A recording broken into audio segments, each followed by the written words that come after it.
ঐক্য গণতন্ত্রের প্রশ্নে কোনো আপোষ নেই বলে মন্তব্য করেছেন বিএনপি মহাসচিব মির্জা ফখরুল ইসলাম আলমগীর। মহাসচিব বলেন, বিএনপি সংস্কার চায় না বলে দোষারোপ করা হচ্ছে, বরং বিএনপি সংস্কারের জন্য সবার আগে ৩১ দফা সংস্কার কর্মসূচি ঘোষণা করেছে। আর জুলাই অভ্যুত্থানে নিহতের স্বজন ও আহতদের দাবি, সুষ্ঠু বিচার পাবেন তারা। ইফতেখার রেজার রিপোর্ট। জুলাই আগস্ট গণ অভ্যুত্থানের শোক ও বিজয়ের প্রথম বর্ষপূর্তিতে জুলাই আন্দোলনে শহীদ পরিবারের সদস্যদের সম্মানে রাজধানীর বাংলাদেশ চীন মৈত্রী সম্মেলন কেন্দ্রে আলোচনা সভা ও বিশেষ অনুষ্ঠানের আয়োজন করে বিএনপি। অভ্যুত্থানে শহীদ স্বজন ও আহত ব্যক্তিরা তুলে ধরেন তাদের ভয়াবহ অভিজ্ঞতার কথা।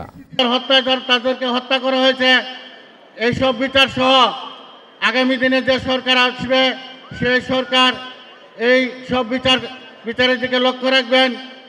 রংপুর রোকেয়া বিশ্ববিদ্যালয় আবু সাইদ যদি বুক পেতে না দাঁড়িয়েতো তাহলে হয়তোবা দেশের পরিস্থিতি এত সহজ হয়ে আসতো না।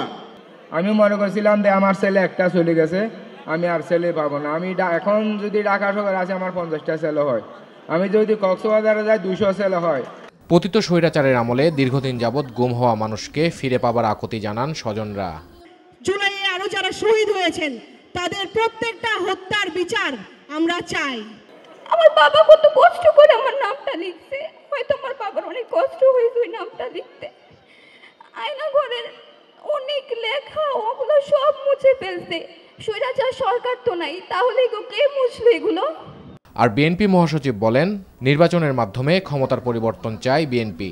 ঐক্যের প্রশ্নে আমাদের কোনো আপোষ নেই, আর গণতন্ত্রের প্রশ্নে আমাদের কোনো আপোষ নেই। আমরা খুব পরিষ্কার করে বলতে চাই, বিএনপি আমরা একটা লিবারেল ডেমোক্রেটিক পার্টি। এই লিবারেল ডেমোক্রেটিক পার্টির আমরা গণতন্ত্রের মধ্য দিয়েই, নির্বাচনের মধ্য দিয়েই পরিবর্তনটা চাই। অসংখ্য নেতাকর্মীর ত্যাগের বিনিময়ে একটি নতুন গণতান্ত্রিক বাংলাদেশ বিনির্মাণের সম্ভাবনা তৈরি হয়েছে বলেও মন্তব্য করেন মির্জা ফখরুল। Iftekhar Reza, NTV news, Dhaka.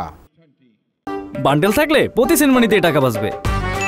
বিকাশ সেনমানি বান্ডেল কিনে জিতুন প্রতি লেনদেনে।